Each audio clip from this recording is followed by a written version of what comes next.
Myers Penny is reporting that 27% of Canadians are cutting back on necessities due to inflation. Now that's necessities. That's things like housing, that's things like food, and that's things like utilities. The things that most people aren't really capable of cutting back on. And in this video, we're gonna talk about the realities here. We're gonna talk about what you should really be cutting back on when it comes to your finances during a high inflationary period. The definitive guide on how to manage your credit. Product, penalty, price, in that order. It's never been more important to get your mortgage right. All right, so welcome back. Myers Penny released their consumer debt index this week, and there are some really interesting numbers here with respect to where people are cutting back and with respect to their fears on what's going on with inflation. And we're going to discuss all of that in today's video. But before we do me that favor, hit that subscribe button, hit that notification bell, and please hit that like button so more people like you can see this video. And don't forget to check out the other videos on this channel related to this topic. There's all kinds of good things here if it's your very first time. I'll make sure I link to a few of those at the very end. Okay, so let's get into it. Let's discuss all the things Myers Penny, MNP. I'm not even sure if they actually go by Myers Penny anymore. Maybe it's just MNP, but the NMP Consumer Debt Index. This is basically a survey of Canadians with respect to their debt and how they feel about their money going forward. Now, one thing that I need to point out with respect to the numbers here is Myers Penny, or NMP. This division is their bankruptcy division, the one that typically puts out this debt index, at least it is to my knowledge, which means it can be slightly skewed towards a little bit more fear, because clearly what they're trying to do here is get you to buy some of their debt management services. Now, that being said, that doesn't necessarily mean that these numbers aren't relevant. So I'm going to jump you in and show you the infographic with respect to the consumer debt index. We're going to take this number by number and talk about really what's going on here. So first and foremost, it's BNN that led with the 27% of people are cutting back on necessities, but the consumer debt index infographic actually leads with this, and that is 6 in 10 Canadians are already feeling the impacts of rising interest rates. And of course we are.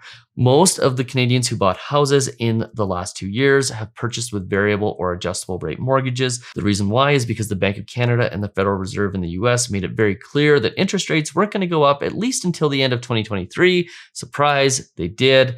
And that left a lot of Canadians with variable and adjustable rate mortgages. Now, I am definitely a big believer in adjustable rate mortgages, primarily because your payments rise as interest rates start to go up, and also because I've done a lot of work in the US with different mortgage companies and real estate companies. And the one thing there that realtors, economists, and mortgage people always advise against is 5-year adjustable mortgages. It just so happens that 5-year fixed rates in Canada are essentially the equivalent of a 5-year adjustable in the US. Now, we don't have access to the 15 and 30-year rate products that they do in the US, so most people feel safest in a 5-year fixed rate. However, it's probably not the safest mortgage, and there's reasons for that. The first being is the exposure to payout penalties that come along with 5-year fixed mortgages. And yes, we are seeing people that have 1.74 and 1.79 interest rate 5-year fixed mortgages that are paying them out right now that are subject to interest rate differentials and massive penalties. Just because interest rates have gone up doesn't mean that you can necessarily avoid those, especially if you got it with a big bank and saw a significant discount on your interest rate to begin with. And on top of that, at the end of 5 years, the interest rates adjust, and you end up essentially getting a payment that goes up substantially. In the US, adjustable rate mortgages are typically known as these 5-year adjustable rate mortgages, and they are the teaser rates that led to a whole heck of a lot of trouble in 2008 and 2009. Now, all that said, of course, Canadians are feeling the impact of higher interest rates, because pretty much across the board, whether you have a variable or an adjustable rate mortgage, or you have fear of where your 5-year fixed rate mortgage is going, or your employer is no longer able to borrow cheap money and therefore having to do layoffs or having to do restructurings, you're going to feel the impact of this in some way, shape, or form. Now, in addition to the 59% of Canadians that are feeling the impact of higher interest rates, 27% are cutting back on essentials such as food, utilities, and housing. Now, Canadians, North Americans, we could probably all cut back a little bit on our food intake. That's probably a given. But cutting back on things like housing and utilities are things that are really hard to do. Now, yes, we can all make efforts to turn off the lights and do things to save energy and so on and so forth, but I find it really hard to believe that 27% of Canadians are cutting back on necessities. And I think that is one of the biggest problems in personal finances in Canada, is there is this distinction between necessities, must-haves, and wants that is a little bit skewed. And this is where I think people need to get really clear with what is important, what is essential, and what is not essential. Because here's what's not essential: the steak dinner, whether at home or out, the high-end wine purchases, the things that you absolutely don't don't need to have to survive. And what I recommend that everybody does is they go through their last month's credit card statements and bank statements, list out everything that you've purchased in the last month, and then go through and mark them as either essential or non-essential. And what I think you'll probably find is that there's thousands of dollars of money that you're spending every single month that is non-essential that you can go ahead and cut back on, which means you'll be in a significantly better financial position by cutting out a lot of those things, or at least cutting down. You don't have to live like a monk, just cut down things a little bit so that you have more money that can go towards savings or making your credit card payments or making your house payments or making the payments that you need to make. And the good news is 46% of Canadians are cutting down on things that are non-essential, such as travel, dining out, and entertainment. So congratulations to the 46% of you who are already doing this. There's a really good chance that more of you need to be doing it. We need significantly more people cutting back on things like travel and dining because there is this false sense of wealth in the economy right now. And the thing that you need to be doing is saving, investing, and paying down debt so that when a recession does come, and by the way, we're going to put out a video tomorrow on this. CMHC is calling for a recession in 2023. When a recession does come, you are prepared. This is the spring. This is the summer. Winter is coming. You need to be prepared for it. And I don't mean the seasons of the year with respect to how hot it is. I mean the seasons of the financial system. And right now we are definitely in summer, heading towards fall, and you need to be prepared for the winter that is almost certainly coming somewhere in the next year or two. And what do I mean by winter? Just to be really clear here, I mean recession. Now, there's also a little bit of information here with respect to past decisions. Yes, these are the people who bought crazy expensive houses during the run-up in housing prices in 2020 and 2021. And by the way, before you accuse me of being somebody who told everybody they need to go buy, you can go back in this channel's history where I told people in Toronto and Vancouver not to get caught up in bidding wars because there would be a time when there wasn't as much demand, probably 6 to 12 months away. Oh, guess what? Here we are.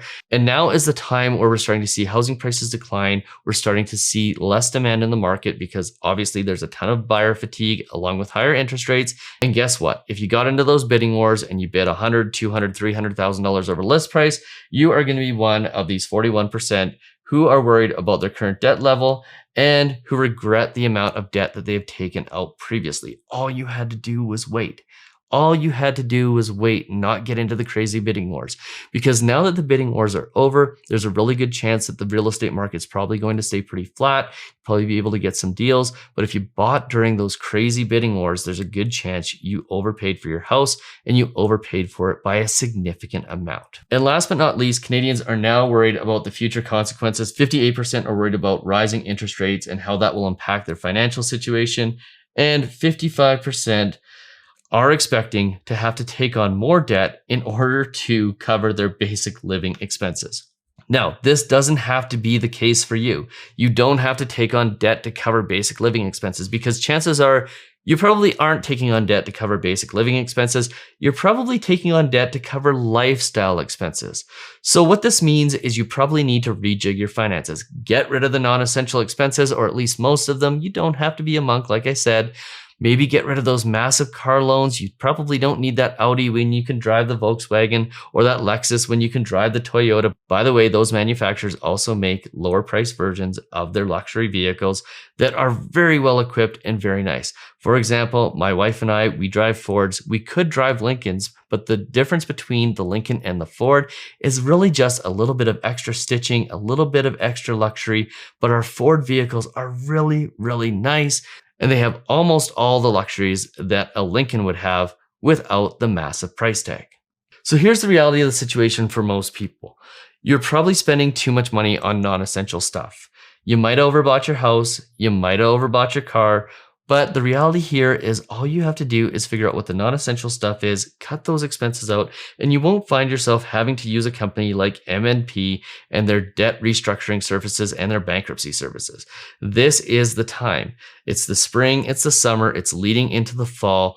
Don't be unprepared when winter hits, when the recession hits. You need to start making the changes now. And if you do so, you'll cruise through winter with absolutely no problem. Think of this as your warning for that recession that is with almost near certainty going to happen in the near future, if not in the next couple months, with almost certainty by the middle of 2023. So make sure that you're saving, Make sure that you're paying down your non-mortgage debt as fast as you possibly can. Get rid of those car payments if you can. And if you found this video useful, do me that favor, hit that subscribe button, hit that notification bell. Please hit that like button so more people like you can see this video. Check out the other videos on this topic that I'll post here and here, and we'll see you on the very next one. Cheers.